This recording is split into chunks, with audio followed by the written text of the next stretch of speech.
Ações grandiosas fez o Senhor por nós, e por esse motivo nós estamos felizes. Repete comigo o seguinte: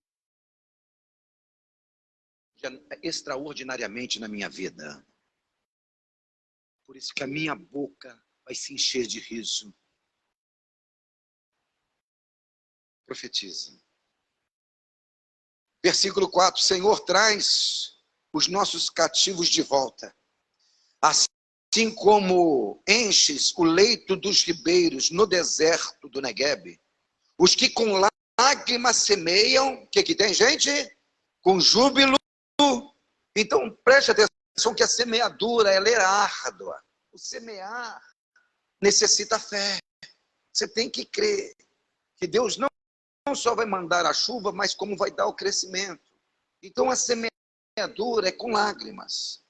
Mas a semente, a colheita, quando você estiver colhendo, vai ser com alegria. Então, ou seja, quem não está disposto a chorar na semeadura, não está decidido a sorrir na colheita. É simples.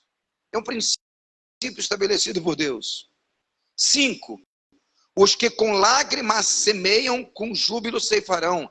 Aquele que parte chorando enquanto lança semente, retornará entoando cânticos de louvor, trazendo seus feixes. Não é que talvez traga, não, você vai trazer seus feixes. Então, a gente ouve a palavra e a gente age em cima da palavra. E sabe o que Deus promove no nosso coração? Certeza. Certeza. Eu estava meditando aqui numa palavra, talvez eu leio, o salmista dizendo: eu fui jovem, hoje eu sou velho, mas eu nunca vi um justo desamparado, e nem a sua descendência mendigar o pão. Todas as vezes que nós referimos que traz certeza, o que é isso? Fé. A fé é a certeza que eu vou receber aquilo que hoje ainda eu não tenho. Ora, a fé é a certeza da conquista daquilo que ainda não se conquistou. Pela fé, nós entendemos que tudo foi criado pela palavra de Deus. Então, Deus vai liberar uma palavra e vai acontecer. Deus vai liberar uma palavra em cima de quê? Em cima de uma atitude minha. Pedro, vamos pescar? Vamos. Em cima da tua palavra. A hora que Pedro lançou a rede, o Senhor ordenou: peixes, venha para a rede. Porque não faz sentido o Senhor ordenar os peixes virem para a rede se a rede não é lançada. Vocês entendem isso? Então, quando eu lanço, eu poderia aqui falar N palavras para vocês, que quando eu dou um passo, Deus reage ao meu favor, eu provoco Deus agir ao meu favor. Vocês entendem? Então, por isso, seja fiel. Seja fiel, não estou falando seja fiel só no dízimo, só, ou na oferta, não. Você fez um voto com Deus, que outro dia eu falei: gente, faz um voto com Deus que esse ano você vai estar todos os cultos na igreja. Você fez um voto. Nós ouvimos aqui irmãos dando um voto: se eu mudar para perto da igreja, eu vou participar dos cultos. Que dê o cumprimento do voto. Então, cuidado para votar e não cumprir. Porque a Bíblia diz que enquanto eu votei, eu estou em dívida com Deus. E quando que Deus esquece a dívida? Quando eu pago ela. Ele disse que ele não se agrada de tolos. Então, se eu falei, eu vou ser fiel, vamos ser fiel. Aquilo que eu posso fazer, Deus não vai fazer.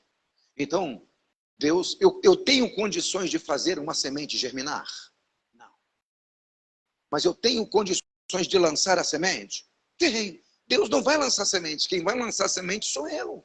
Deus vai fazer o que eu não consigo. Ele vai fazer a semente germinar e vai nos dar uma colheita maravilhosa. Diga glória a Deus. Você consegue entender isso? Fique todos em pé, fazendo um favor, se você puder. Pega uma semente, se você é movido pela fé, isso, ou se você vai honrar com dízimo ou com voto hoje. Aproveite uma palavra, irmãos, que é falada, que não sou eu, é o Espírito Santo, ou que não é o Beto quando vem aqui, o pastor Agnese, ou a Natália, a Raquel, quando vem aqui, quando a gente vem aqui, é Deus falando através da nossa boca. Então, quando Deus está dizendo, aquele que leva a semente chorando vai voltar sorrindo, fala, eu vou agir em cima dessa palavra. Eu vou agir. Quando diz que aquele que leva a preciosa semente vai voltar com os feixes, eu creio nessa palavra. Deus vai restaurar. Deus vai trazer milagres. Coloca a mão sobre o teu coração. Pai Santo, Pai amado, Deus de toda honra e toda glória. O Senhor não precisa de nada que temos, porque o pouco que temos é teu, tudo vem de ti, nós só devolvemos. Mas o Senhor prova a nossa fidelidade, a nossa confiança em cima da tua palavra. Eu confio na tua palavra, não é quando eu digo eu confio, é quando eu tomo atitude e ajo em cima da palavra.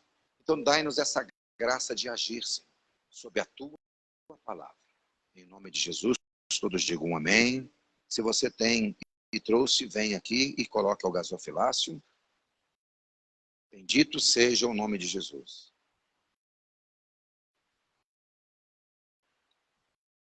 Age em cima da palavra.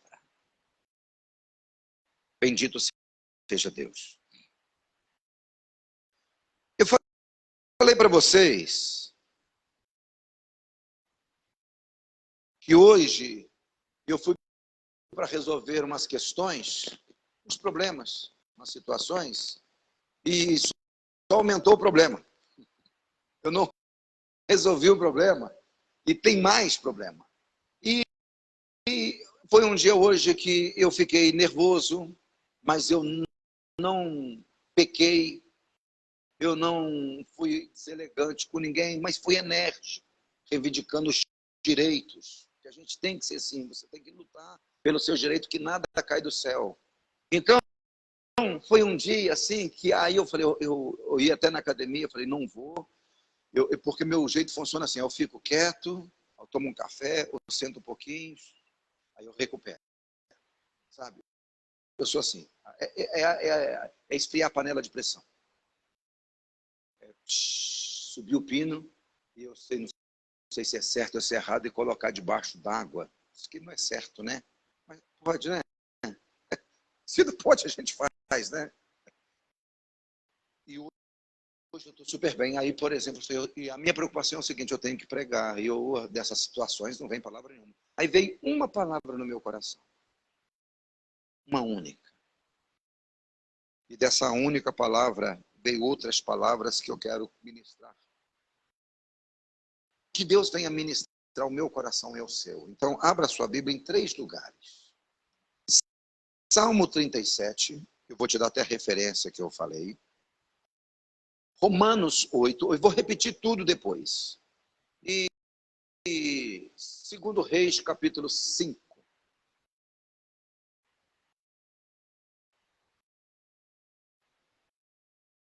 Segundo Reis, capítulo 5. Vamos lá, então. Salmo 37. Romanos, capítulo 8. E 2 Reis 5. E eu sei que, a hora que eu perguntei, o pastor Agnés, quando ele chegou, a resposta que ele deu, ele falou, então o dia dele não foi muito diferente do meu.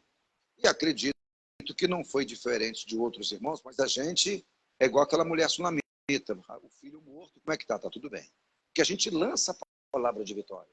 Igual Jesus. Jesus, o morto estava lá, não, a menina está dormindo, eu vou despertar. Ele nunca confirmava uma palavra de derrota.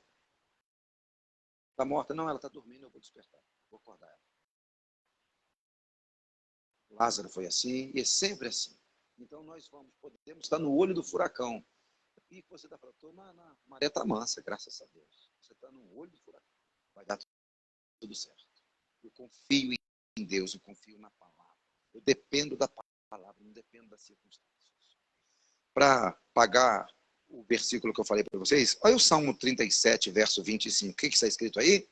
Eu fui moço, agora sou velho.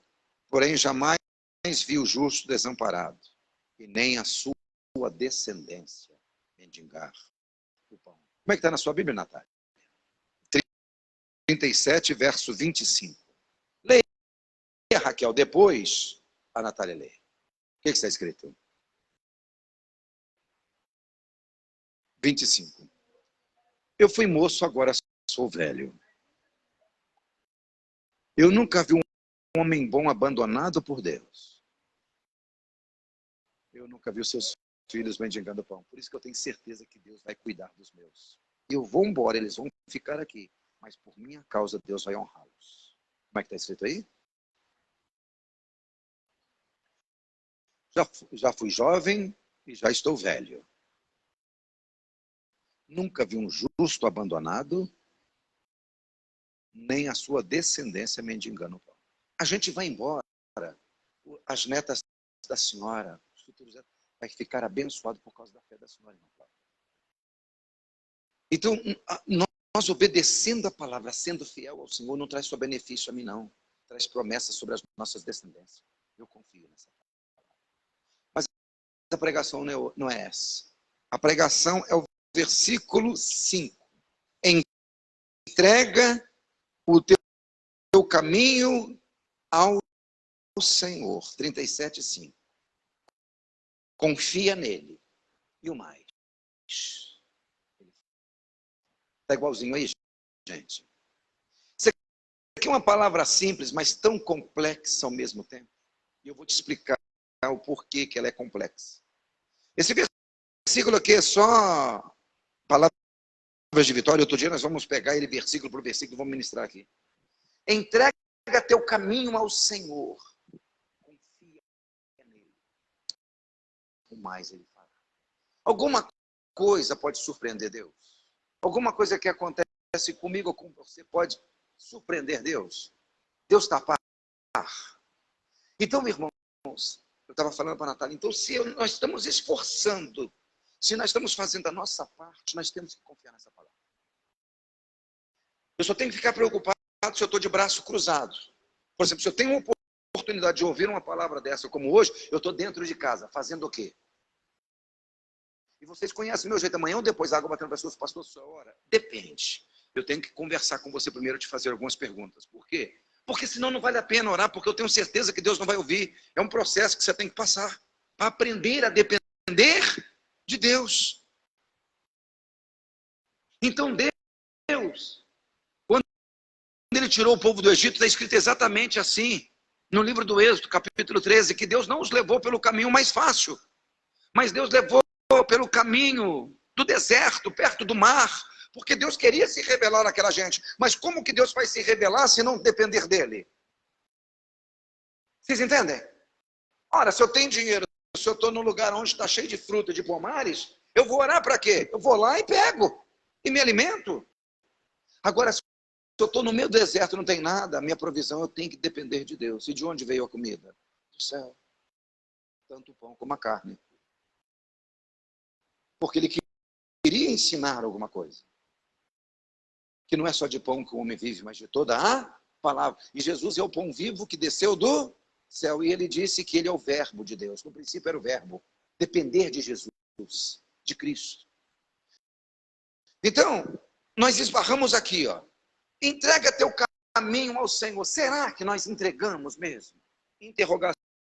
Talvez a nossa resposta seja sim, e seja até verdadeira. Agora, confia nele. E não é confiar quando está tudo bem, não. É quando o médico desengana. É quando o patrão simplesmente te dá as contas. Você acabou de fazer prestação, e agora? Você acabou de trocar de carro, o seu carro estava quitado, você pegou um carro mais novo, você assumiu uma parcela, vamos colocar aí de R$ 700. Aí o patrão falou, você está mandando embora. Primeira coisa, e agora? É aí que você vai ter que confiar. Que você não vai perder o seu carro para o banco, que eu não sei o que vai acontecer, mas de uma forma ou de outra Deus vai te honrar. Mas você não pode, você tem que confiar. Eu sempre gosto de contar o testemunho aqui do pastor João, do irmão João Batista Miranda. Pedreiro, trabalhou a vida inteira com engenheiro só. Vocês lembram do episódio? Que quando o cara chegou para ele, dispensando ele, já senhor, já, hoje ele não trabalha mais. Na época já estava coroa, já, com dificuldade de trabalhar. Arrumar emprego, eu acho que tinha uns 65 ou mais na época. Pô, glória a Deus. Não, senhor, você não entendeu, não, entendi sim. Não, estou dispensando o senhor, eu não vou poder dar meu serviço. Glória a Deus. É que se fechou essa porta, Deus tem porta maior para ser aberta para mim. É no momento mais difícil que Deus se revela, mas é tão difícil a gente confiar nisso 100%. Outra palavra. A gente podia ficar aqui, onde eu pedi Romanos, capítulo 8. Eu vou ler do versículo 26 para chegar no versículo objetivo. Tá? Romanos 8. Eu vou ler o 26. Está dentro do mesmo contexto, do mesmo assunto. Então, o contexto aqui é muito importante. Porque fala o quê? Fala do Espírito Santo. Também o Espírito, com E maiúsculo, semelhantemente nos assiste em nossa fraqueza. Assiste quando, gente? Não é quando estamos fortes. É como a ponto, não é que está pecando, não, irmãos. É quando está quase não acreditando mais. Ele nos assiste na nossa fraqueza porque não sabemos orar como convém. Mas o mesmo Espírito, ele intercede por nós sobremaneira com gemidos inexprimíveis. Leia o versículo 28, Natália, fazendo favor. Estamos certos, estamos convictos de que Deus age em todas as coisas com o fim de beneficiar todos que os amam.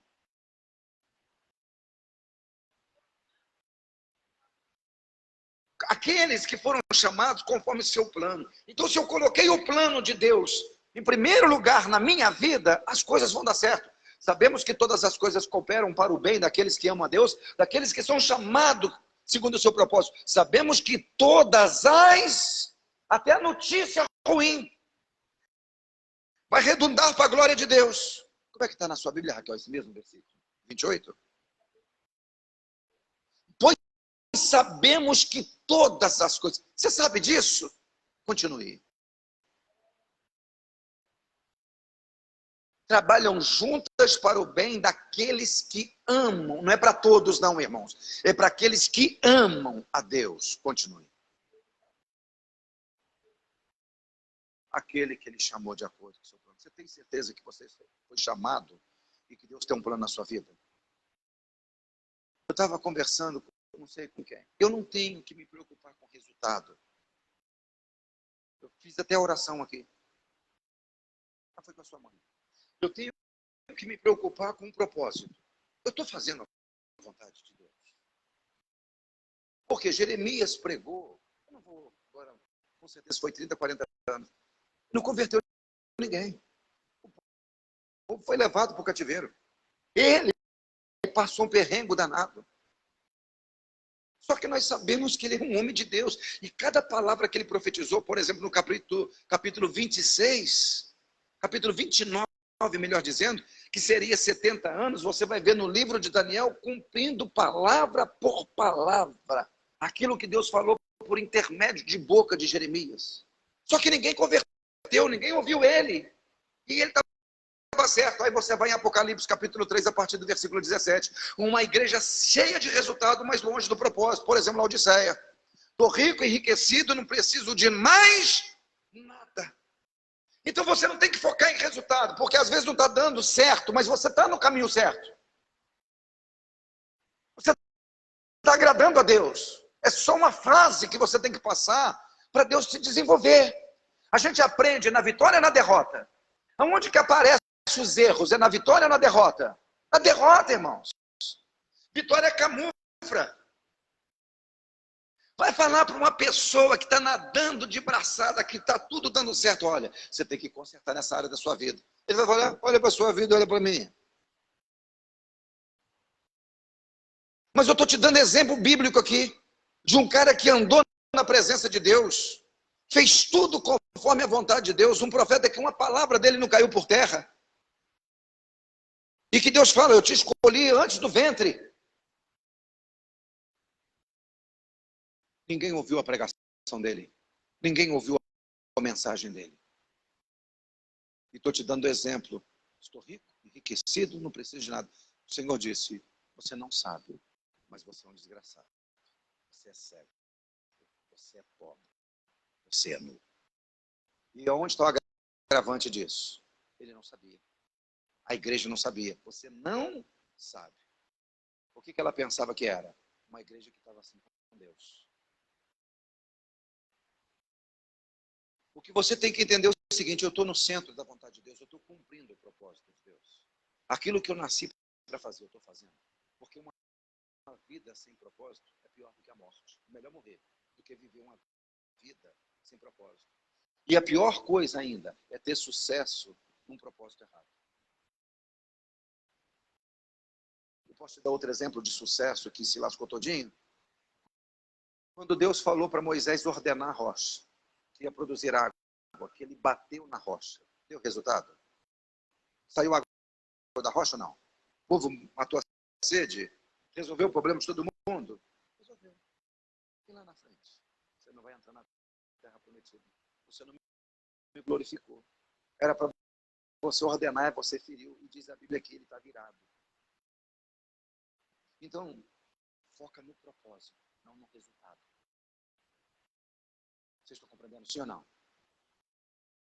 Você vê uma pessoa passando dificuldade, não pensa que ela está em pecado, não. Quem olhava para o Jó, esse cara deve ter pecado pra caramba. Olha o que ele está passando. Todas as coisas cooperam para o bem daqueles que amam a Deus.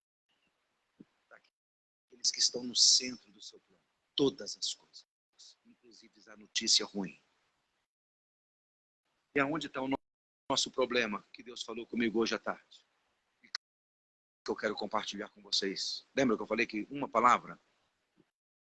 2 Reis, capítulo 5.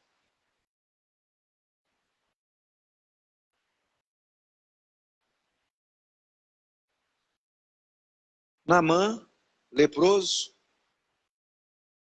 tinha levado cativa algumas pessoas de Israel, e desses cativos, uma garotinha trabalhava na sua casa, possivelmente ajudando ali a esposa, e ela lançou uma palavra: quem dera que o meu Senhor tivesse em Israel diante do profeta. Ele ficaria curado. Israel tem um Deus que cura. Ele acreditou nessa palavra. Andou quilômetros e quilômetros. E foi. O que motivou ele? O que fez ele agir? Uma palavra.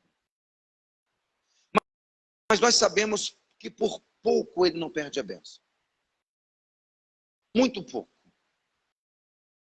E é esse cuidado que o Espírito Santo falou comigo à tarde, quando deu tudo errado. Cuidado, Everardo. Eu fiquei bravo, mas eu mantive a compostura, reivindiquei meus direitos, saí. A hora que eu comecei a refletir, vai dar certo. Porque não é possível que Deus não esteja vendo. E não é possível que Deus esteja vendo que eu estou correndo atrás para resolver. Eu não estou parado. Sabe quando vem a certeza? Aí Deus me apontou o meu erro. Não para jogar na minha cara porque eu sou um pecador. Ele sabe quem eu sou. Mas para me revelar onde que eu tenho que me aperfeiçoar. Versículo 9 do capítulo 5. Vocês acharam? Se a palavra de vocês, seja Raquel, Natália, Odomiro, tiver assim, que destaque, vocês podem me pedir oportunidade que eu peço para vocês lerem. Veio, pois, Naamã com seus cavalos, seus carros, para a porta da casa de Eliseu. Então Eliseu lhe mandou um mensageiro, não foi receber. Ele era um alto oficial, dizendo: vai, lava-te 7 vezes no Jordão, a tua carne será restaurada. São 2 milagres aqui. E tu ficarás limpo. Não é só a cura que ele ia receber, era muito mais do que ele foi buscar. Ele só foi buscar cura. Mas ele ia ficar limpo. Limpo é o coração. Olha o versículo a seguir. Naamã, porém, muito se indignou. Eu lembrei de mim hoje, indignado. Porque as coisas não estão certas. Foi dizendo, revoltado. Sabe quando você quer falar? Você quer desabafar? Você quer encontrar alguém para falar? Hoje eu estava assim. A próxima palavra no versículo do Senhor, ou Agnésio, o que está escrito? Comigo.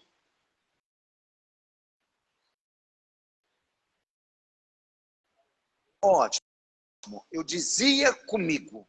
Que palavra que está na sua Bíblia? Eu pensava. E na sua, Natália? Retirou-se reclamando. Então, cada um diz algo, né? Então, a minha diz, pensava eu. O problema é esse. Como é que é, né?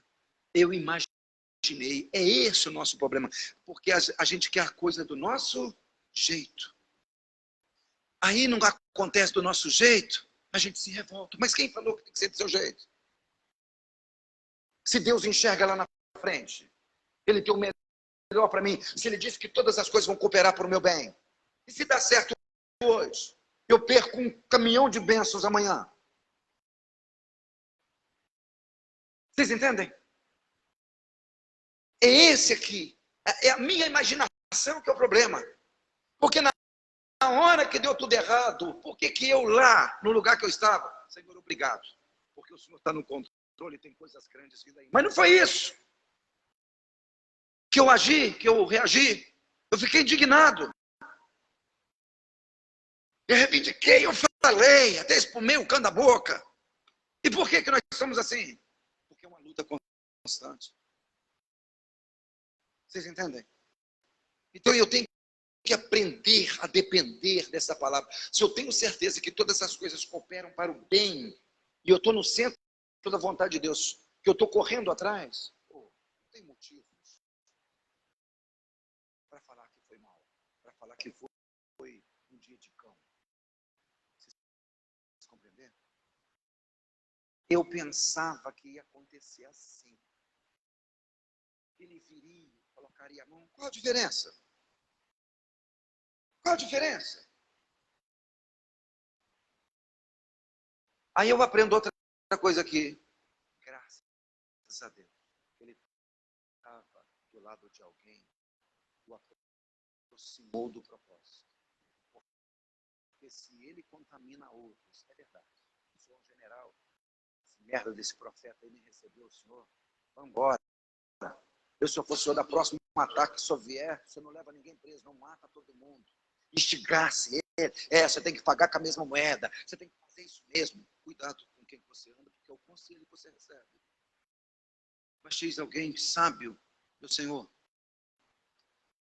se ele tivesse te pedido alguma coisa mais difícil, o senhor ia fazer? Naturalmente. Então, o rio está aí. Ele só falou para o senhor pular 7 vezes. Às vezes as coisas são tão fáceis que Deus quer de mim, mas por causa do meu eu, que eu quero as coisas do meu jeito, aí não acontece. Aí não acontece.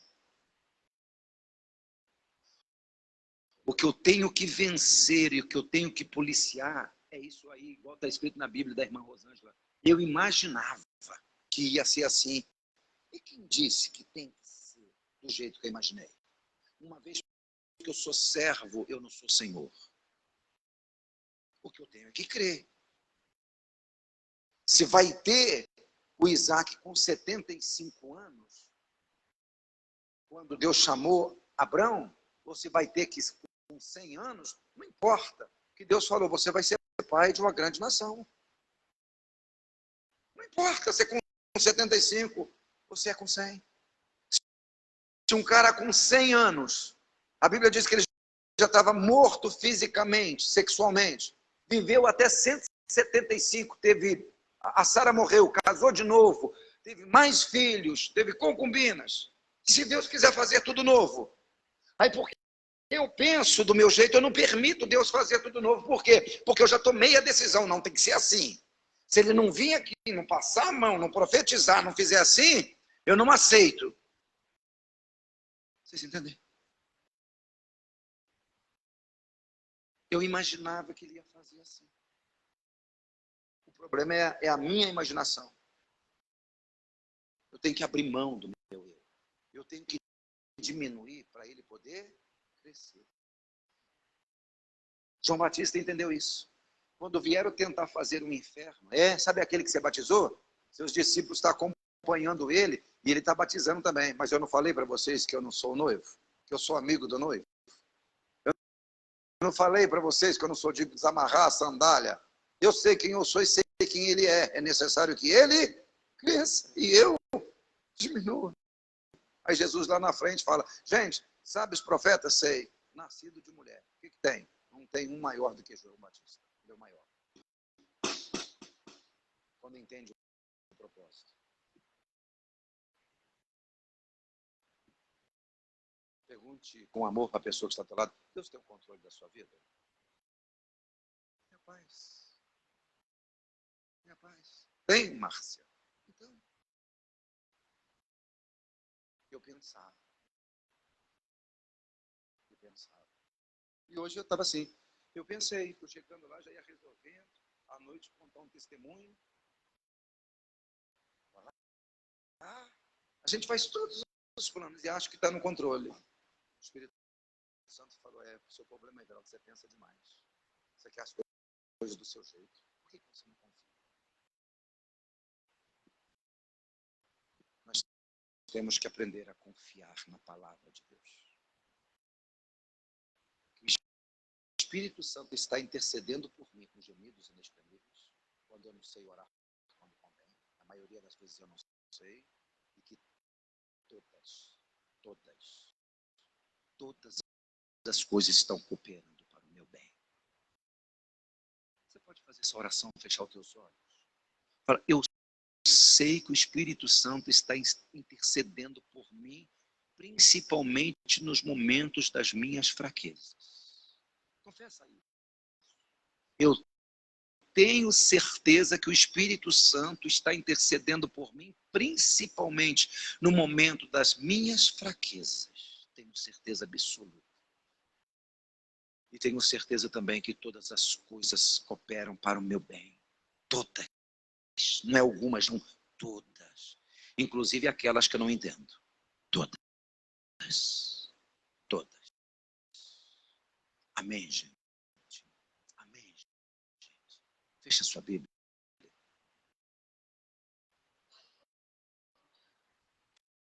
Fecha sua Bíblia. Vamos orar. Fique em pé. Mas faz uma oração de vencedor. Você pode fazer uma oração de derrotado, uma oração de vencedor. Fique em pé, por favor. Você vai orar com força. Vai sair som dessa garganta sua abençoada. Você vai levantar a sua voz. É um clamor que nós vamos levantar. Pai Santo, Pai amado, é no nome de Jesus Cristo que nós clamamos. Primeiro lugar, pedir perdão quando as coisas aconteceram e eu não entendi. Ao invés de eu confiar, glorificar, adorar o teu nome, na certeza que todas as coisas cooperam para o bem. Ah, Senhor, eu pensei diferente, eu achei que não ia dar certo. Algumas vezes eu até murmurei, Senhor. Eu falei que não estava bem, porque eu fui levado pelas circunstâncias. Mas, Senhor, eu tenho certeza que o Senhor está intercedendo por mim e pelos meus irmãos, inclusive no momento das fraquezas, porque está escrito, o próprio Espírito intercede por nós no momento das nossas fraquezas, porque nós não sabemos orar como convém. No momento que era para nós orarmos, muitas vezes nós reclamamos, murmuramos, mas o Senhor intercede por nós com gemidos inexprimíveis. E eu confio também que todas as coisas vão cooperar para o bem, para o meu aperfeiçoamento, para a minha confiança em Ti, para uma relação mais íntima com o Senhor. Aleluia! Eu tenho certeza que o bem vai acontecer, que portas se abrirão, que o milagre vai acontecer, a cura vai acontecer, a resposta virá. Porque eu sei que todas as coisas cooperam. Eu sei que o problema é o meu pensamento, é a maneira que muitas vezes eu penso, mas eu me rendo, meu Senhor, eu abro mão dos meus pensamentos para tomar posse dos teus pensamentos, porque o Senhor mesmo disse, os meus pensamentos não são os vossos pensamentos. Quando eu penso que vai dar errado, o Senhor já projetou a vitória, vai dar certo, vai dar certo, vai dar certo. Senhor, perdão, porque não tem que ser do jeito que eu pensei, não tem que ser do jeito que eu imaginei, não tem que ser do jeito que eu projetei, não, tem que ser do seu jeito. Eu só tenho que confiar. que confiar. Que confiar. Atende quem está orando, meu Senhor. Atende quem está clamando, meu Senhor. Atende quem está te buscando. Inclusive esta pessoa que está em casa, que está ouvindo, que está assistindo neste momento ou vai assistir depois. É no nome de Jesus Cristo que nós fazemos esta oração, certo que todas as coisas cooperam. Não é algumas, não. Todas. Todas. A noiva do Cordeiro bem forte, digam amém. Amém? Confie na palavra. Confie na palavra. Estenda as tuas mãos para frente, se você puder. Que o Senhor te abençoe e te guarde. Que o Senhor faça resplandecer o seu rosto sobre ti, tenha misericórdia de ti e te dê a paz. Que o amor de Deus, o nosso Pai, a graça redentora de nosso Senhor e Salvador Jesus Cristo, as doces consolações do Senhor Espírito Santo esteja sobre nós, o seu povo, não só agora, mas para todos sempre. A noiva do Cordeiro, digam amém. Deus abençoe a sua vida, tá? Deus abençoe abundantemente a sua vida, em nome de Jesus.